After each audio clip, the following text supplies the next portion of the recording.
And hello, one and all. Once again, we are here at the weekly armchair kickoff, and we are deciding, for good or for bad, we're going to preview the Arsenal game. I'm your host, Darragh Cashman, as Julio likes to call me, the feature Ryanair Red.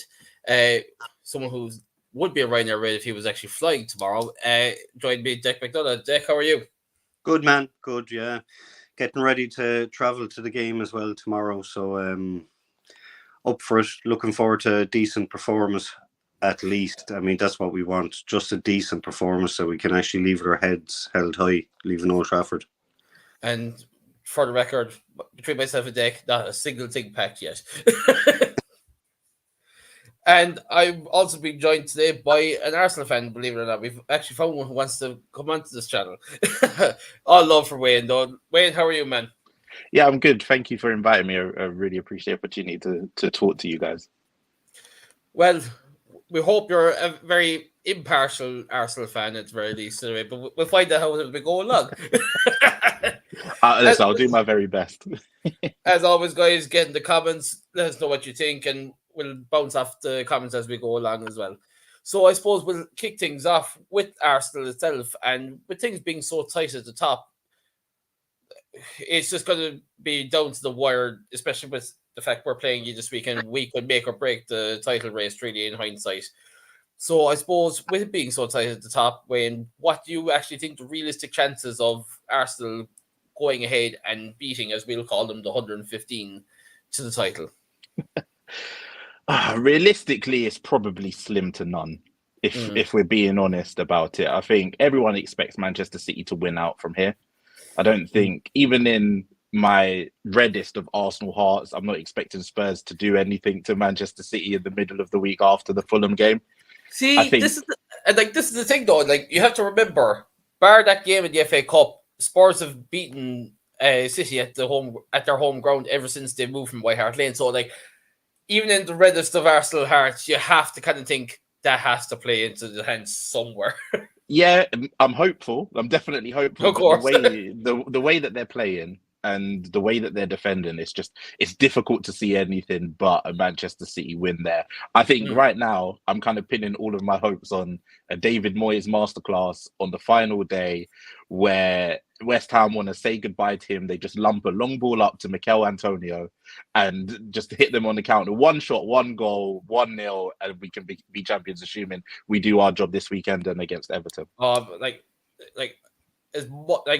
Even Richard is straight in with it, and it's something I was going to bring up later, but it's perfectly well to bring up now. Dec, you kind of have to ask the question: as much as we're pinning ourselves to win against Arsenal, with loss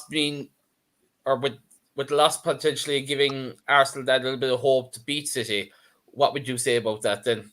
No, see, I understand where he's coming from.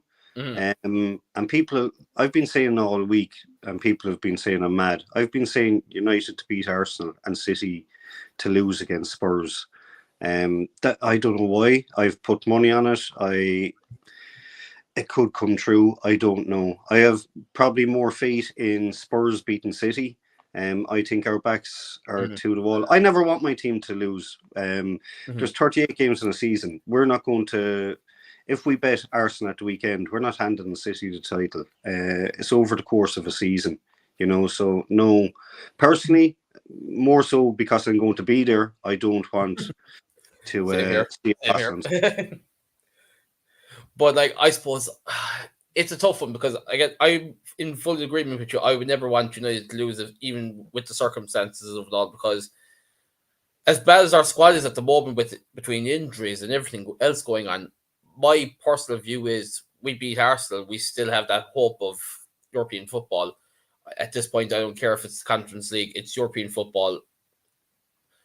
Although, to bring in that topic, would you nearly go with the idea of no European football, Dec, or would you say still try hope for the Europa League? I think we need a full reset next season. We have to dust ourselves down after this season, but we need a massive clear out. We need a full reset, and if that's a season without European football, I'd take it because, our European season didn't last too long this year. I mean, I don't think it'll do us any harm if we're out of it for a season and we have the league and the cups to concentrate on, because we're starting from scratch with this squad. We have to be. There has to be a massive clear out, and as I've said all along, I'm still Erik Ten Hag in. I want him to be given a chance, and given a chance with a proper structure of the hierarchy in United, and that seems to be happening. So goes on the pitch afterwards should follow through.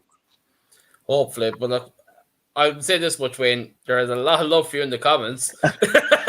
So, like, I suppose we're going to bounce off that question and bring it to the Arsenal perspective, because you're under Arteta. You've gone through 2 years of finishing eighth, and I don't mean to be firing that shot at you intentionally, but it's fine. Don't worry. Oh, no. Like, it's more a case of we could actually be there this time next year as well, because we could be the team without European football for as big as we are. So I just want to ask, from an Arsenal perspective, did having no European football to worry about play into your factor? Fair, again, not to put the shot at you. You did finish 8 2 years in a row. Naturally enough, you think no European football, you should kick on and be challenging for at least Europa League. So I suppose the question is, have you made the benefit of it now from finishing 8, even if it was the 2 years in a row? Have you felt that you've kicked on, like, obviously given their position now, you've kind of kicked on better? But did the idea of no European football actually benefit you at the time, I suppose, is a better question. Yeah, honestly, thinking back at it, I'm obviously lucky enough to be a season ticket holder at the Arsenal, and I wanted to go, and I always want to go to as many games as possible. So in real time, in the moment, missing European football, that was gutting to me. I want to be in every competition, whether realistic or not. I want to win every competition, and European football is something I've not seen a lot of success, if any, in my lifetime as an Arsenal fan. So I wanted us to qualify for the Europa League when we were finishing 8th. And honestly, one of the seasons that we did, obviously we won the FA Cup and we got into the Europa League through that way. But the season we finished 8th and weren't in Europe at all was probably the best thing that happened to us in this rebuild. And the reason for that was, like you've both mentioned, I think Manchester United are in a situation where you need an entire rebuild, whether it's aging players off the books, underperforming players off the books. Those players aren't necessarily going to want to stick around if you're not in Europe. Some of them will want to get big paychecks elsewhere. They want to challenge themselves in other leagues, whatever it might be. And we had that situation where we was able to, without as much pressure as being in Europa, being in the Champions League, being in a title race we have now, we were kind of under the radar, where we could blood in players that hadn't been in the Premier League. Guys like Gabriel, they had a season or two to acclimatise before becoming the monster that he's become now. Guys like Ben White, they were able to come in and play their football without the pressure being on their shoulders straight away. And in real time, whether it was to happen to you guys this season or not, it will obviously suck that you're not in Europe, because you want to see your team more than once a week. But for a project, and whether it's Ten Hag or whoever it might be, for a project, it's probably for the best, because you get to focus on training and training only. You get to focus on potentially some young blood, like you've seen Mainu come through this season. He's been fantastic. Whether there's more like him that can come through on a week-to-week basis. And I think for us, it was a real benefit for where we are now. And without it, I'm not sure we would have got here this quickly. Like, you actually bring the point of blooding in the likes of Mainu and get him more solidified there. Keane, I believe it is, under the channel's name, will be commenting this. Conference League next season will be good to play the kids. And I do agree with that, but I will take that with a slight caveat, Keane, on the simple basis. We saw in the Europa League last year, he went to Cyprus, he went to Sheriff, or not Sheriff, I can't even think of the name now off the top of my head, Nicosia. He went to Nicosia and he still played a full-strength team. So just the one thing that will be a bit of a bugbear with me with Ten Hag. I like the idea of sticking to his principles. I like the idea of what he wants to do with discipline at the club. But the idea of playing your strongest team against the weaker teams like them, it kind of, I suppose, in the bigger games where it actually needs to happen, yeah, fair enough. You play your team where you need to be. But if you knew you were true and you were trying to get a team ready rotate at least. Like that's the only bugbear I would ever have with Erik ten Hag, where he doesn't actually rotate properly. He'll continue his strongest team. So that's just on me. Though, Dec, you might feel differently on that one as well. Like, because obviously something like the Conference League would be a great thing to blood the kids, but as I made the point there, do you actually see that happening? I don't think we've had the chance to blood the kids this season. Our injuries have dictated what team has been put out. Mm-hmm. Now, obviously, there's some players there that I can't understand how they're getting on the pitch still. Mm-hmm. So I've wondered what I've wanted the kids brought in to replace them, because I think that will benefit the youngsters coming through the club. I've been looking at under 18s, under 21s, 23s. You know, there's a lot of players there that would have done a better job than some of the first teamers we've looked at this season.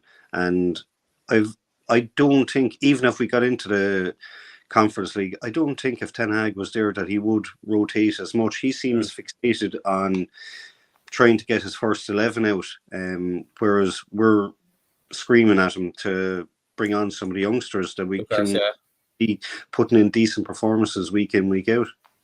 And like, to be fair, for all we say there about not giving youngsters time, you do have to remember he's the one who truly blooded in Garnacho. He's given Mainu a chance. Like fair enough, Mainu's what he is. He's an absolute generational talent. But would you have to say he could have definitely blooded in a few more at the very least as well, if this is to be his swan song where he is out the door come the FA Cup, like? Yeah, it's going to be an interesting summer for every Manchester United fan. No one really knows what's happening. I presume Barris or Jim and his Ineos team, they obviously have a plan made already, regardless of an FA Cup win or not. So, I mean, the announcement should more than likely come the day after the final, I'd be thinking. We're going to know a lot more then. And then the summer shenanigans trying to get rid of 8 or 9 players begins. And I will definitely be coming on to that small bit later on. But I'll actually put this question to you because I heard it on social media the other day. And it was something that stuck out with me. And I kind of thought, okay, this is one to throw out there. And I'll actually throw it out to both of you because it's something that could be answered for any team, really. Given the situation of how United are playing at the moment, what about the injuries and everything like that, is the fact that our midfield's been cut open, Fornana's taking shot after shot after shot. Having all those youngsters on the bench, and it was something I brought up on social media, and I want both of you to chime in on this. Someone made a point that having half the team or half the bench full of youngsters, it's one thing of bringing them into the team to show them how it is.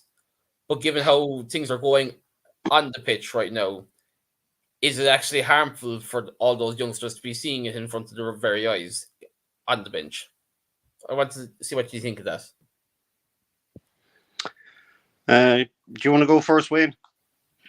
I can do. I think the way that results are going for Manchester United at the moment, it is probably a little bit harmful for them, just seeing how easy things have been against you, against you guys at the moment. How easy it is for the opposition team to cut through, how easy it is for the opposition team to score goals. But I think the difficult part is, at the end of the day, you're still Manchester United. That name holds a lot of weight, whether it's globally or in the Premier League. So it's a very big burden to throw in, whether it's 6 or 7 kids to steady what is this sort of ship at the moment, and it's a little bit rocky. So while it's good for them to get the experience on the bench, and I'll always advocate for whether it's under 21s or over 21s that haven't necessarily made their maybe Premier League debut or something, it's always good for them to get the experience. I think that there's a time and a place. But you think back to maybe one of the, whether you want to call it shocking or more surprising Manchester United results in sort of the last 10 years or so, when we came to Old Trafford in the year, I think it was Van Gaal was in charge, and Rashford, I think it was his first Premier League start, Varela played at right back and completely locked up Alexis Sanchez. And these are players at the time that hadn't any experience in the Premier League. They came in, they played with sort of their heart on their sleeve. They gave 110%. For someone like Varela, I don't think I ever saw him for Manchester United again, but he was probably man of the match in that game. You could argue that some youngsters, for a game like Arsenal this weekend, you might want to throw some of them in there, but I'm not sure Ten Hag can risk that just yet. It's kind of like he's potentially throwing it away, and then if the negative does happen and we were to win comfortably, say similar to Crystal Palace, you've potentially ruined a lot of promising sort of youngsters' careers very, very early. So it's a very tricky situation. Because you actually mentioned a young wing back, and it just springs to mind. We have Harry Amas on the bench the last couple of games, a fantastic young left back at United's academy. And we're all just screaming for him to at least get the shout, because there's certain games that Aaron Wan-Bissaka could play the role of left back. Unfortunately, I'm thinking to lock down Bukayo Saka. This could be a game that Aaron Wan-Bissaka plays a left back. But you're screaming for someone like Harry Amas to get that chance, and you're there like, when is he actually going to get the moment, So it's interesting how you put in that perspective. Then, it sprung to my own mind even before I saw that, because like that game against Palace, out of the 9 players that were on the bench, 5 were academy graduates. So I'm sorry, I don't care for injuries or whatever. If you're having to put 5 young players on the bench, it's a mixed environment there to be talking about. And Dec, I must say this because I just saw it come up in the comments. Mark makes a valid point. It looks strange seeing Dec in anything that's not Man United gear. Mike the Pies. Mike the Pies. I'd rather be in Mike the Pies, lads. Rather be in Mike the Pies. Big shout out to Mike the Pies, best live venue in Listowel. I won't be wearing anything other than United gear for the rest of the weekend. It's only making a quick appearance on the drive up to the Dacia. So, yeah, I'll definitely be back in United gear in the morning. And I suppose we'll swing this conversation, because we kind of mentioned it in brief conversation there about the idea of Ten Hag's future. And I suppose myself and Dec, as you can probably tell, Wayne, are big advocates of keeping Ten Hag, at least for the next season, just to see how he fits under this new structure as well. So I suppose, given how Kroenkes have changed slight ownership with Stan giving the ownership to his son, and the whole clear out and everything that went on at Arsenal, to be honest, as a United fan, I am very jealous of it. What are your thoughts of United sticking with Ten Hag like you did with Arteta, or do you think in your own heart it's time for him to move on? As an Arsenal fan, I'm hoping you keep him. Yeah, I'm hoping that you keep him, because I'm not sure I like him as a coach. I like what he can do, sort of developing some players, and I like what he's done with like the likes of Garnacho, for example. I think someone like Dalot as well is someone who has developed under Ten Hag.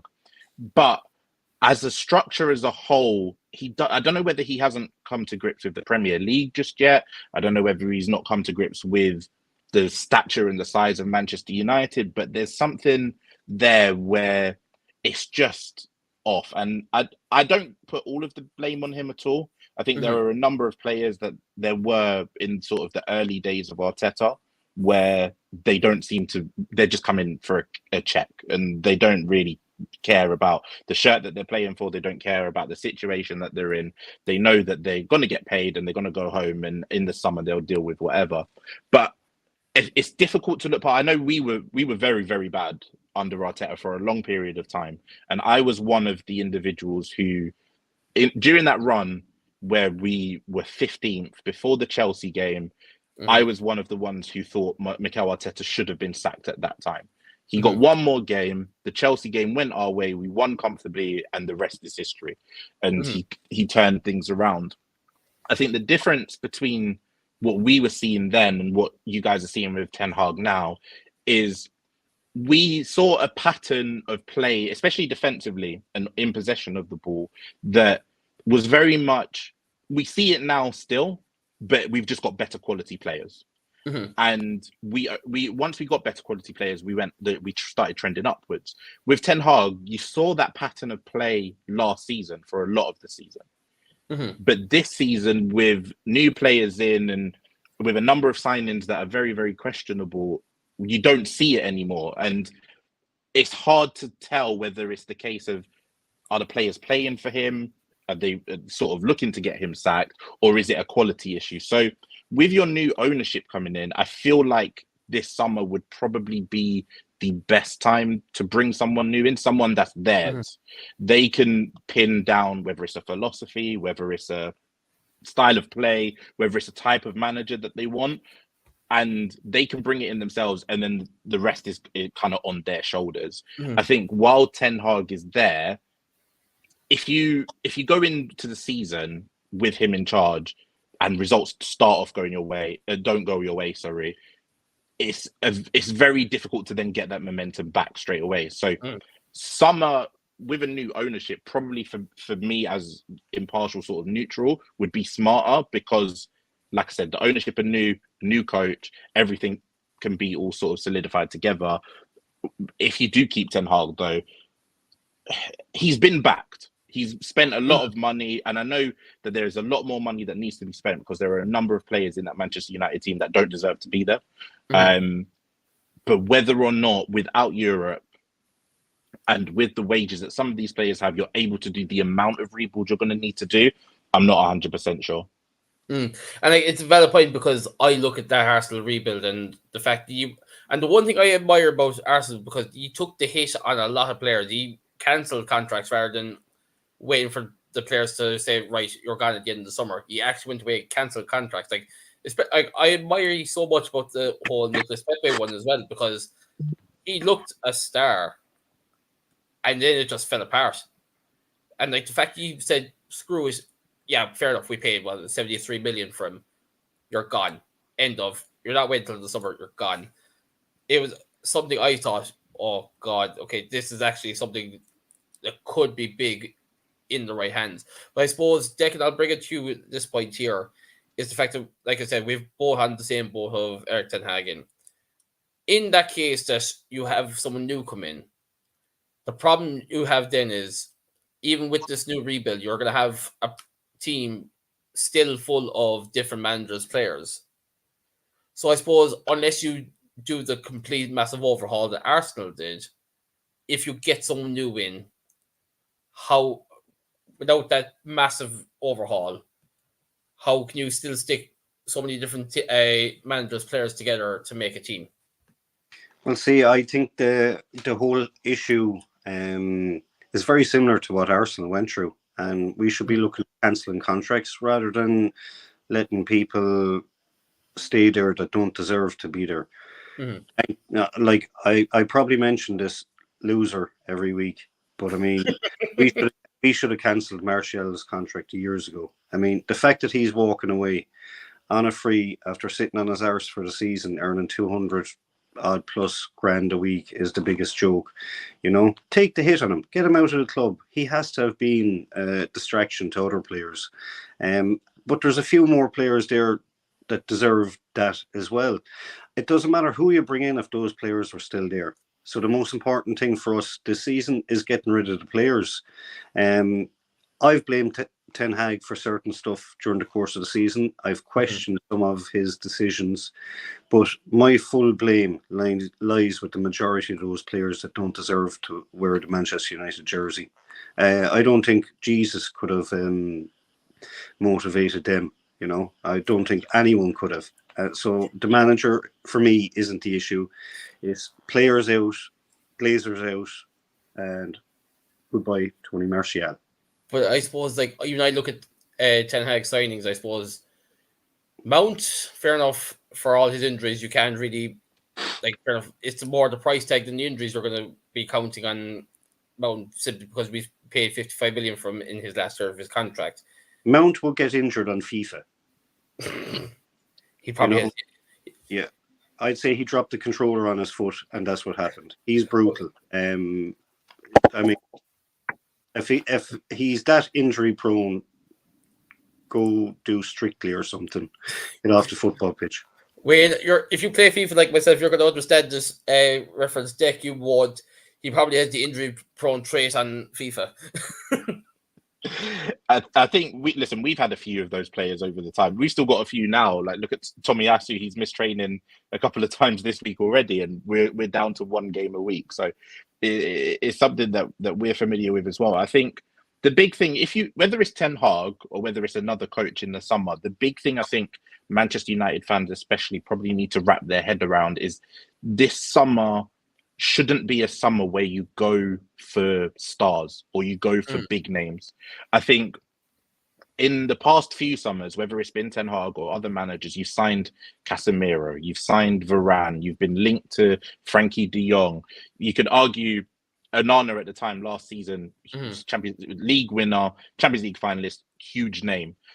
Whether it's Ten Hag or another manager this summer, you need to bring in players, again, just thinking from an Arsenal perspective, you need to bring in players like we did who are maybe from lower in the Premier League or mid-table Premier League that are willing to be developed, that are willing to be coached, and that are willing to sort of grow with a team.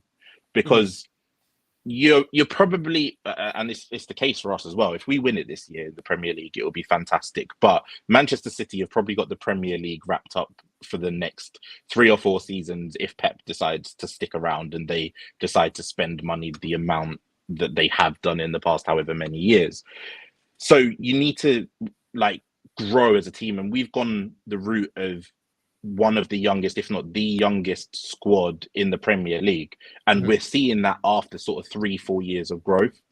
Manchester United fans are used to winning trophies, going for cups, going for Premier Leagues, but it's going to be a lot of short-term pain for a long-term gain. And as a fan base, it was difficult for Arsenal fans, and we weren't necessarily recently, especially as successful as Manchester United in the Premier League.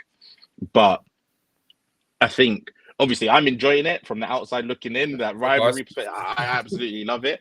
But I think from a United fan perspective, it's going to take a change of mindset, and hopefully within the club as well, with new ownership, with new directors of football, or whatever it might be.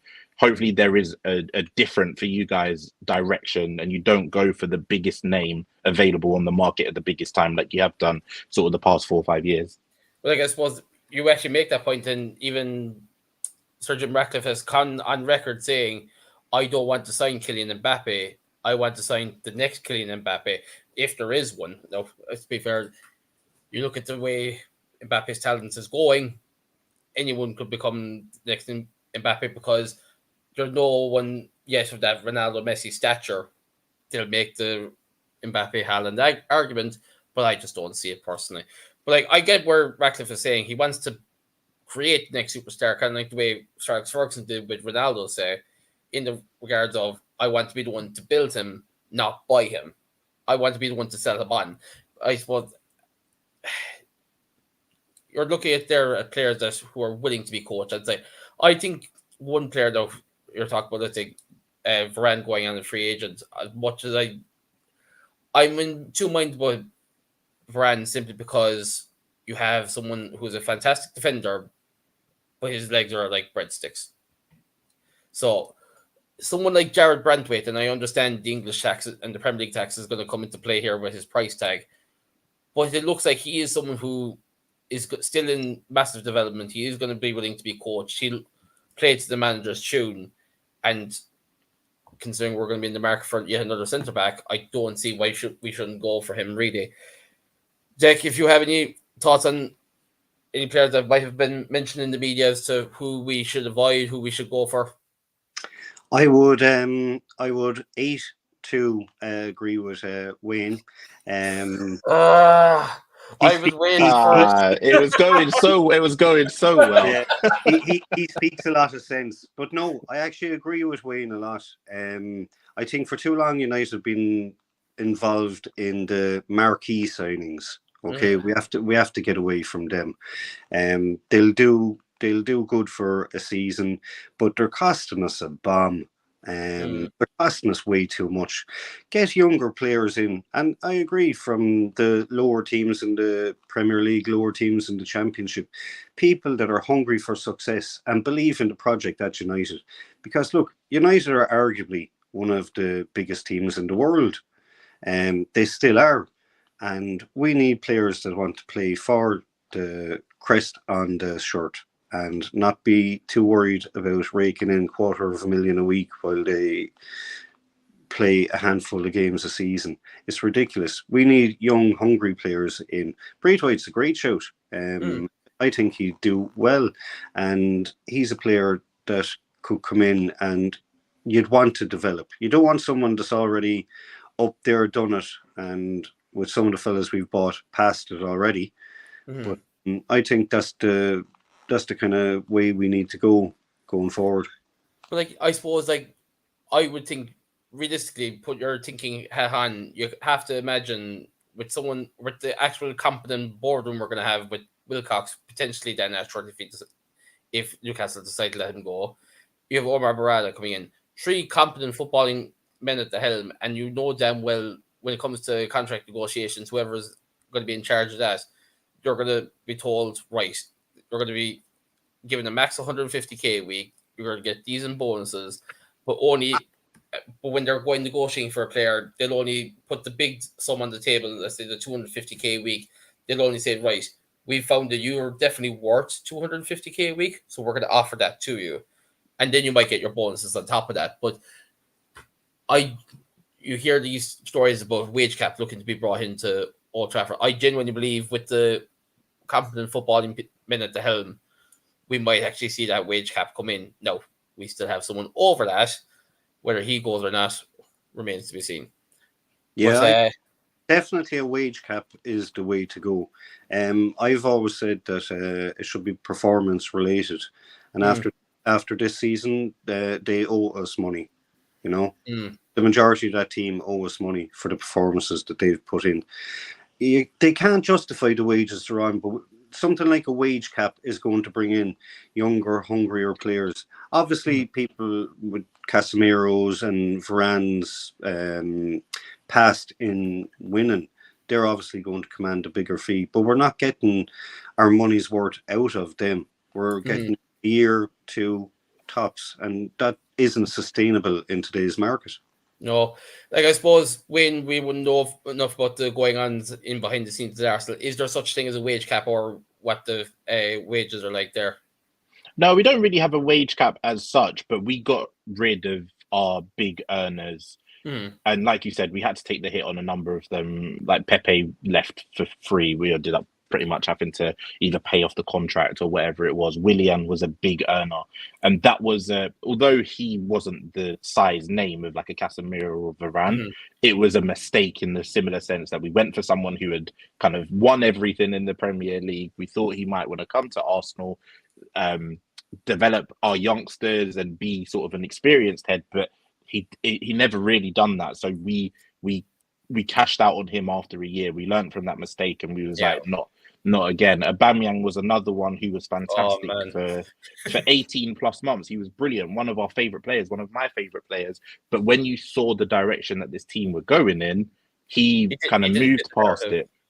Yeah, he didn't fit in with the direction we were going. And also, I think one of the major issues that we had at Arsenal, especially under Arsene Wenger, was preferential treatment for stars and preferential treatment for whether it's high earners or your best players. So if Ozil wanted to call in for a day off training, Wenger will be like, it's all right, you don't need to come into training, but everyone else has to come into training. With the culture we've got now, Arteta's kind of wiped that all away. And you can see that everyone wants to play for each other. Everyone wants to play for the club. And everyone is kind of getting what they deserve earn-wise. And they've come in maybe on a better wage than they were, but nowhere near the top of the Premier League.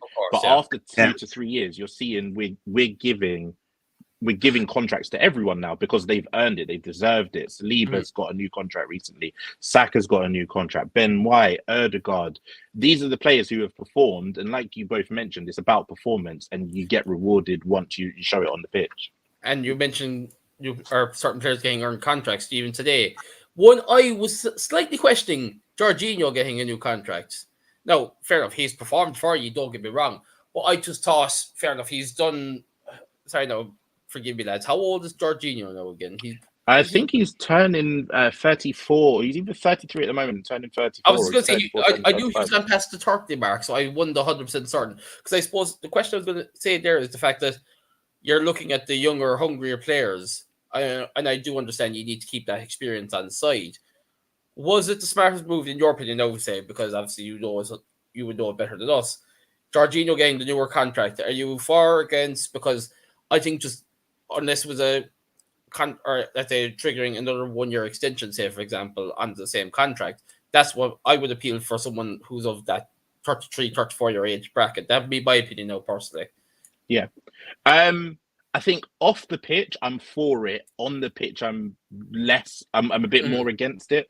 I think the Jorginho contract, to me, it's difficult to answer now. It would be easy to answer in the summer when I know what direction we're going in, because I think our midfield, even though our midfield right now is playing very, very well, and that's an area that I definitely think that with the way that your midfield is playing, we can get at the weekend. I think it's not something that we can look at next season and rely on. But I don't necessarily want the backup to be Jorginho, who isn't the quickest. He's not the most physical. He can't really move as much, but he's a brilliant passer. I think he is very much a guy for certain situations and certain scenarios. So if I'm 1-0 up in the 80th minute and I just want to keep the ball, pass it around and just calm things down, I bring on Jorginho and I know that he can see things out. Or if there's a situation where we've just got the ball in Europe and we need someone to do something magical with it, I think he's a brilliant at releasing our wingers and getting it over the top and getting it in behind defenses. He's good at that. But I don't think he can play consistently next year. This year, he had a spell in the team. I think he started about 9 games in a row or something like that. But we need a bit more mobility. And the reason I'm for it off the pitch is because this group right now we won the FA Cup, but it was a different team. We've got a sprinkling of players that won that year, but not a whole squad. And Jorginho has won everything. And I think until we learn how to win, you kind of need to be shown and you need to be taught. When we get our first trophy, if we get our first trophy, I feel like this club and this group of players can go on to win sort of many, many more, because they would have learned how to get the first one over the hurdle. But until you do, you need someone that has been through sort of the trenches of 2 sort of games without a win, 3 games without a win, or a big loss where you need to get back up off the next game and go again. And right now we don't have that in abundance, but Jorginho has it. And in terms of experience, the only other person really behind the scenes or in the back of the club that doesn't really play many minutes is El Neni. And he's probably leaving in the summer. Yeah, he's someone that has been injured. We've helped him rehab this year, but he's out of contract in the summer. And there's every possibility that he'll leave because he doesn't play for us and he probably doesn't have a future at the club. If Jorginho were to leave, we're then relying on the experience of the likes of Saka and of the likes of Ødegaard and their experience within their own right, especially at the top flight. But you need someone with that, I guess, street smarts. You need someone with that knowledge of winning Premier Leagues, winning Champions Leagues, winning in internationals, and Jorginho has that. So I think it's smart off the pitch, and if he plays limited minutes next year, I think it will be a very shrewd sort of extension contract-wise. Yeah, look, only time will tell, but I suppose time has told us one thing, lads, and this is where we bring on the next topic, because there's so much talk about the whole Pep versus Klopp, Pep versus whoever. I'm sorry. We'll put this to bed here now. Is Sir Alex Ferguson and Arsene Wenger the greatest managerial rivalry? Well, the topic is really in Premier League history, but I suppose when you look over the years, has there really been a rivalry in football in general like it? No. I'll start with yourself, Dec, really. No, I don't think so. I don't think you can compare 115 to Klopp. When you have one crowd cheating their way and buying up everything, I don't think you can call it a rivalry.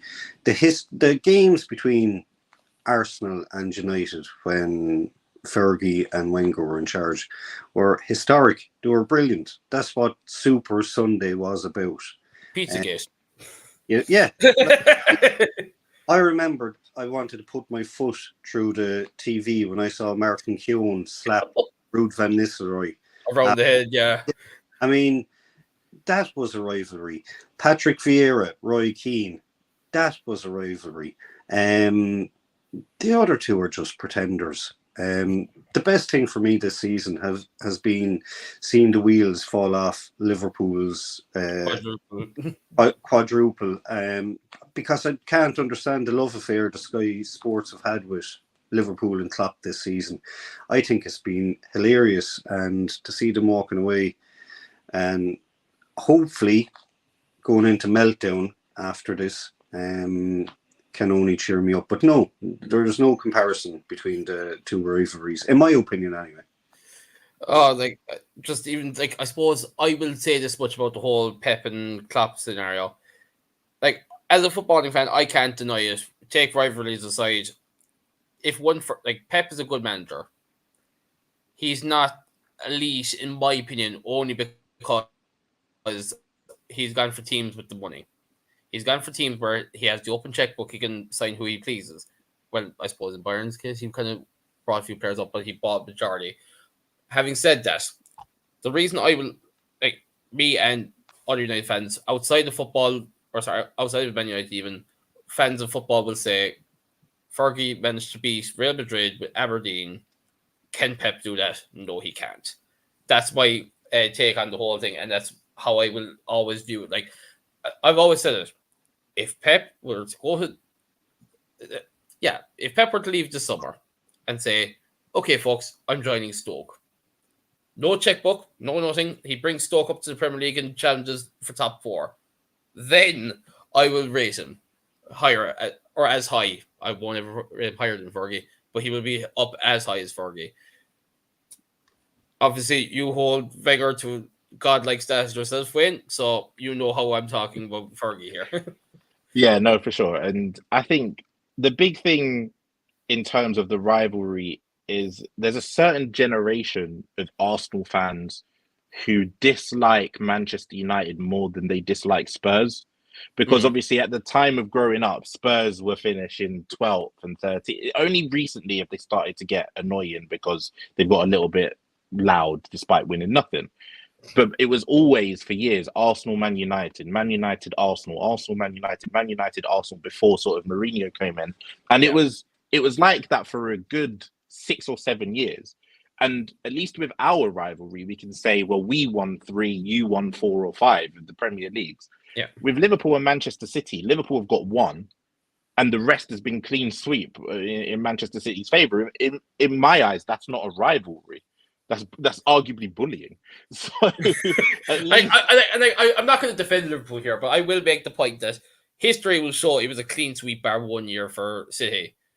I will give Liverpool this caveat. There were 2 years, and I'll emphasize the word 2 years only, that they pushed City to the title. The rest were a clean sweep, let's be honest. Like, and even at that, Pep just had I don't even can't remember off the top of my head what the hell happened during the COVID season that Pep just lost us, really, if I'm honest. But it's the fact that history will show it was a clean sweep bar 1 year. But I will give Liverpool the caveat that 2 of those years that City did win, it was a little bit closer than what history will actually show without looking the deeper delve of it. Like, yeah, and I get that. I think without all of the charges and everything, we'll never know what Liverpool could have. Without all of that, we'll never know what Liverpool could have achieved. But at least with Arsenal and Manchester United, we both sort of had these rivalries with different teams as well. Like you said, there was Vieira, there was the likes of Vieira and Keane.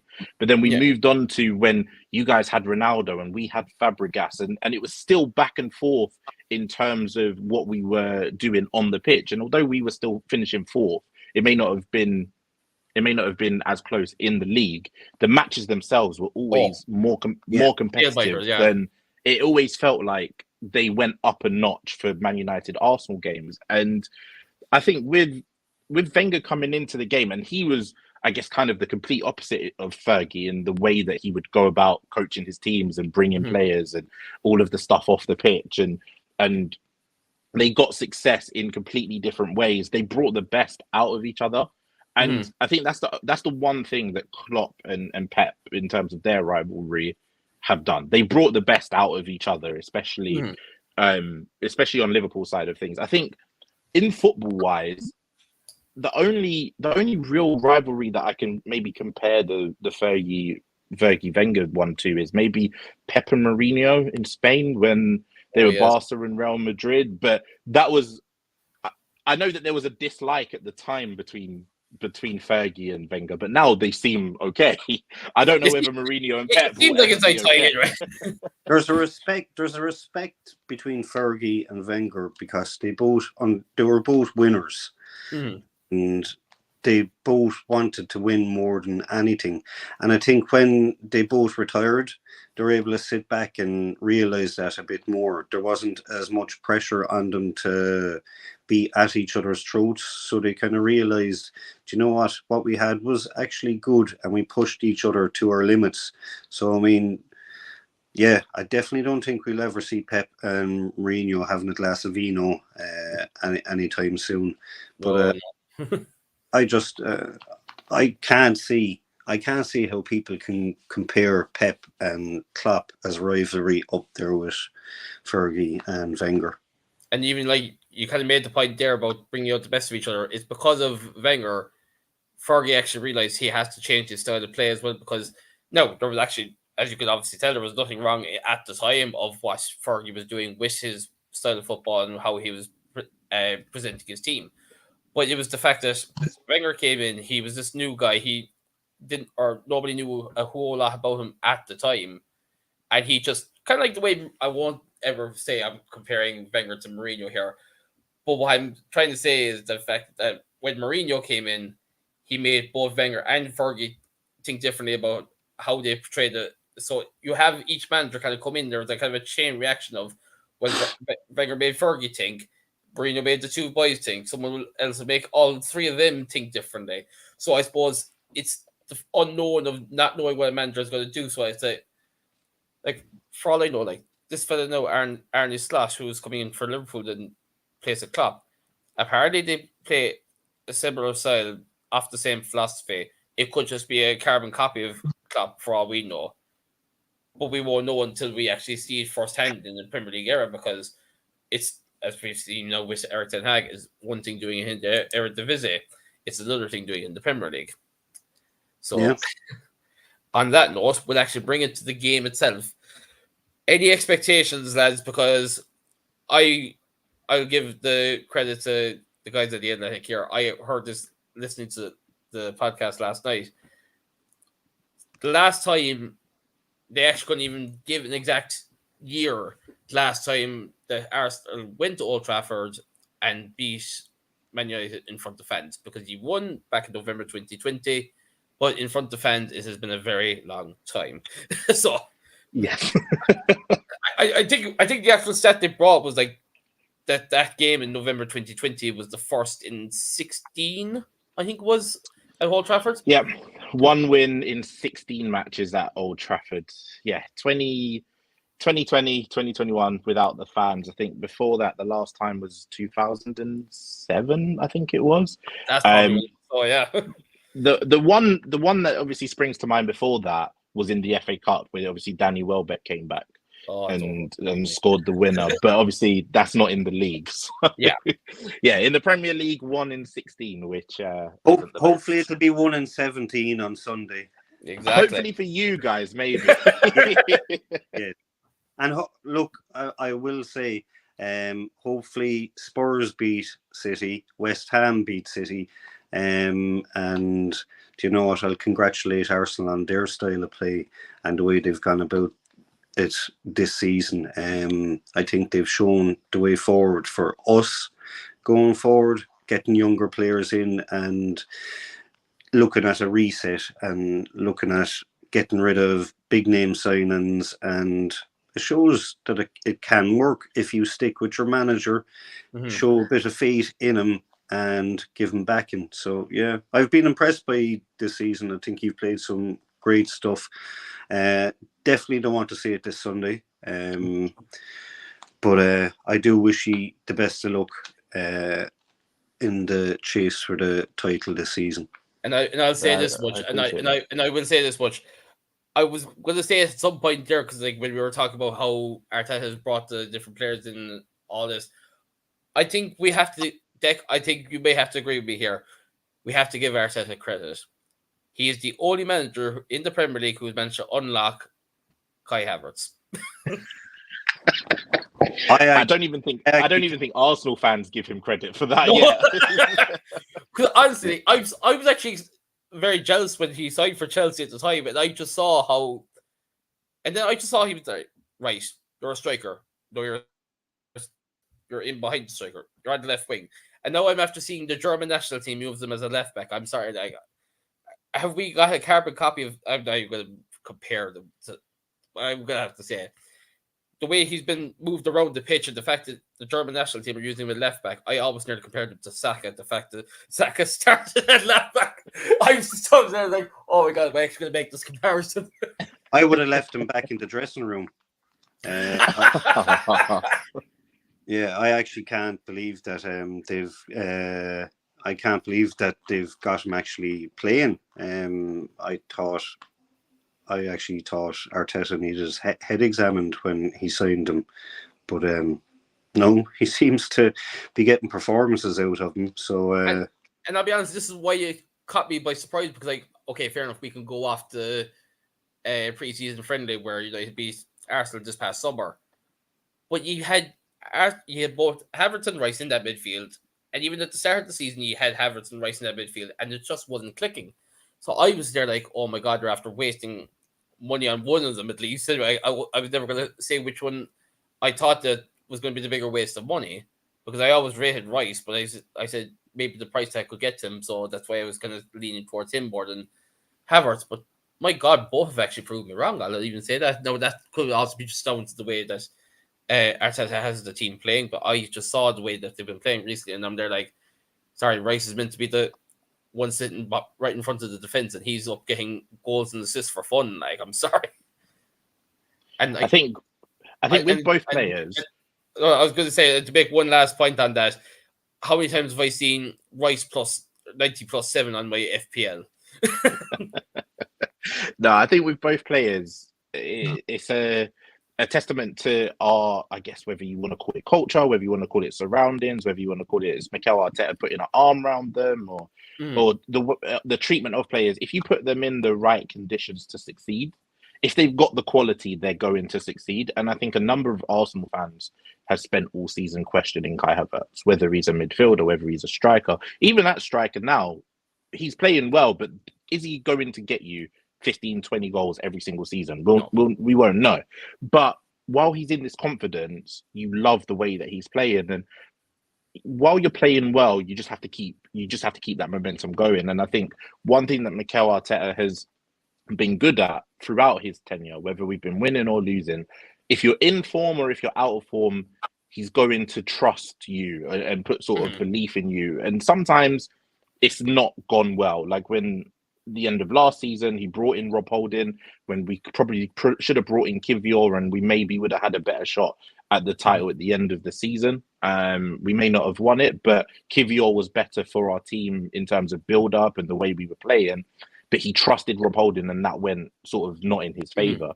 But this year, he's trusted Kai Havertz, and Kai Havertz has paid him back with performances after performances. And long may it continue, because, like I said, I don't even think Arsenal fans are 100% sold on him still. But I suppose to ask the question then, would you say that if you got rid of Gabriel Jesus in the summer, would you actually go ahead and bring in someone as a proper number 9, and would that in turn make a difference in the way Kai Havertz plays at the moment? I don't think it would make a difference in the way Kai Havertz plays. I think his place in this team is a number 9 now. And I think that's probably going to be it for the duration of his Arsenal career. But I do think we still need a number 9, but I don't think it needs to be an Osimhen or £100 million striker. I think we maybe need someone who maybe has a cheaper release clause, is a little bit younger, doesn't necessarily need to come in and be the main number 9 straight away, but is willing to be coached by Arteta, is willing to learn how we play football, but can also give us a bit of variety off the bench. Because the one thing that Kai Havertz has offered us is a bit of a target man presence. And Gabriel Jesus has never been able to do that. And with the way that David Raya distributes the ball and goes long and the way that he can pass it, it's not just goal kicks, he's passing it sort of 50, 60 yards. We need that a bit more physical presence and someone that can hold up the play and bring people in. So I wouldn't want us to spend our whole summer budget on a number 9. Like was the discussion maybe in January or so? Do we need the likes of Osimhen? Do you want to bring in whoever it is, our Haaland type striker? Yeah. I would prefer we brought in, like, if you're comparing it to Manchester City, a Julian Alvarez type player who doesn't expect to play week in, week out, minute after minute, but is good enough to give you those minutes if they do need to start. And to be adaptable as well, because let's be honest, the fact that Alvarez is well able to play that number 9 role, but he's well able to drop back into kind of nearly an 8-10 role, it seems like, going by the way the formation is anyway. Like, so if you have someone as adaptable as like Alvarez, like I was very jealous because like I remember the time there was rumblings that of course United would be linked with this player, but then I heard about Alvarez and I goes, okay, this kid actually looks all right, and sure, look at him now. Dec, I suppose, as us licking our wounds after Monday night, have you any expectations as to what is going to happen? I'm going for A2, and I don't know who's going to get what. It could go no. I mean, we're either going to get decimated, or it's going to be a 1-0 scrappy win for United. Can I expect anything out of it? My footballing brain says not a hope. Even with the record Arsenal have at Old Trafford, my footballing head just says we haven't got a hope with the team we have at the moment. But soccer is a funny thing, man. And you never call it on a game-to-game basis. No one expects us to turn up in Old Trafford and put in a performance. Hopefully that'll get to the players and they'll actually go out and put in a performance. Because even if we get defeated, but the players put in a performance, we'll have a bit of respect for them. It's when they roll over and we don't see effort, that's when we have an issue with them. My heart wants says United win. My head says no, Arsenal are going to win it. Yeah, like I suppose where the fans actually had that sign in the crowd that it was the Fulham game, play like you mean it. We need to be okay, as much as we're all Glazers out here. Well, sorry, maybe not Wayne, but he has the idea. Well, I suppose going over the TRA, you have the Glazers out banner. Can we just replace that for the last few games of play like you mean it? We should have a montage of that in the Stretford end. We probably should at this point, no, yeah. The banner, we need a montage of it because I've said it on here before. The disconnect between the players and the fans has become so wide. They live in a bubble. They know that no matter what they do on the pitch, they're going to collect a paycheck. And that's the issue. So, yeah, hopefully on Sunday they will play like they mean it. They put in an effort. What will be. I just want to win because I'm there. You know? And I suppose just to bring on a smaller note for the starting 11, I suppose with our own starting 11, we really can't be beggars, can't be choosers because of the fact that we have the injury situation that we have, especially now with Mason Mount, yet again, has been injured. But I will ask this of you, Dec. I mentioned his name earlier, Harry Amas. Should he get the left back role over Aaron Wan-Bissaka, or in this scenario, should Wan-Bissaka be there to try and put a lockdown on Bukayo Saka? I definitely think it's too much pressure for a young lad to come in for a player of Saka's stature to try and expect him to do that, especially when we be playing so bad. Saka on his day is as good as anyone in one-on-one situations. I wouldn't ask it of the young fella to be coming into that game to try to take on Saka. Havertz maybe, but not Saka. Like the only reason I brought that point up is because like I look at the way that Cambuala just had to be slotted straight into that centre back role to cover for the centre back situation, and he just flourished straight away in that first game.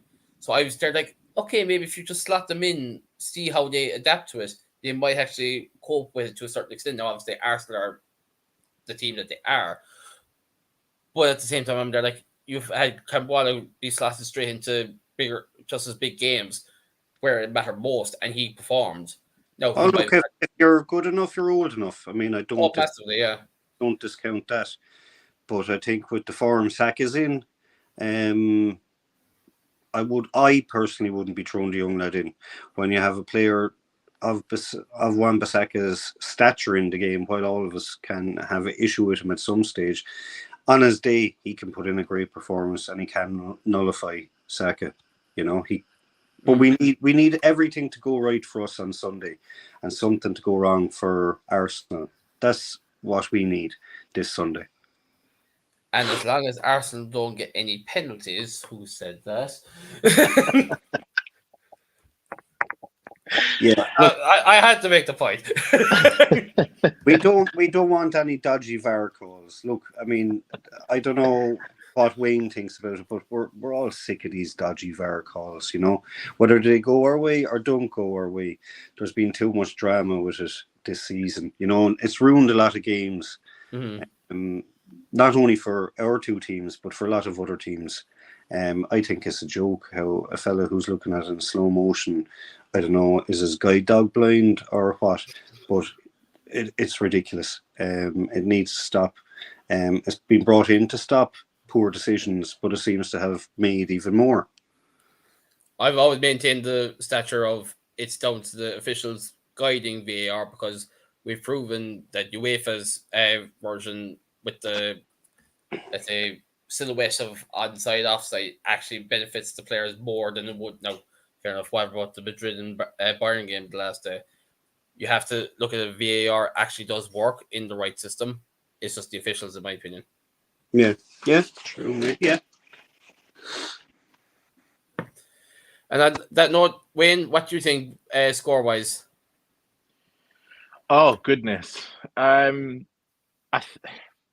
Everything in my heart and in my head says we should win. We're playing so well this year. We've got a title that we're challenging for, whether it's realistic or not in terms of whether we'll win it. But it's just something about Old Trafford, and it doesn't matter the scenario that we're in.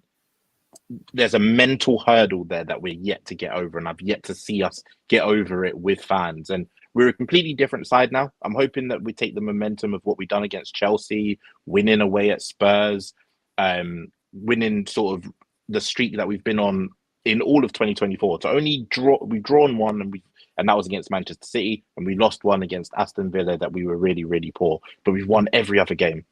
If we use that mentality and we just play football, if we play football and we don't play the occasion, I think we win 2-0. Mm-hmm. But against Manchester United and at Old Trafford, we've had a habit of playing the occasion and letting the emotion get to us.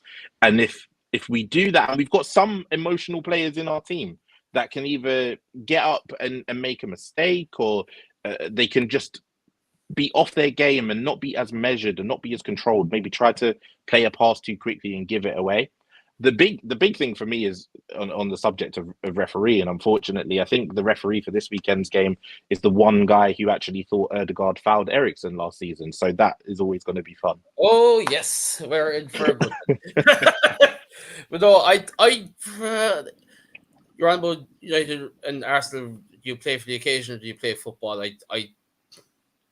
Why do I feel United players will actually play for the occasion rather than the football this time? But that's just the way we've been playing recently. I always want to believe United will play the last few games as if every game's a cup final. Ironically, we're in the cup final, so I'm hoping they fucking play like the cup final. but no, look, I'll stick with the ambitious 2-1 United, because I still have the belief that record will continue. I'm hoping it continues at the very least anyway. And a Ben White own goal. Oh, of all players, why Ben White? No, man, he freaks me out. I think he spends so much time on the tannin beds or something. He wants to hold hands with Onana at corners. You should enjoy that. Yeah, no, don't like him. He's up there. He's up there with Martin Keown. Oh, and I think at that point we end the show. Wayne, it's been a fucking blast, man. Thanks a million for having. Thank you very much. I being on, appreciate the invite. Thank you. Dick, I'll see you at some point tomorrow anyway. Yeah, we'll meet for a pint and a debrief. Debrief before and after the game, maybe. That's a possibility. Yeah. Lads, thanks for everyone in the comments. You're at absolute blast as always, and good night. Cheers, lads.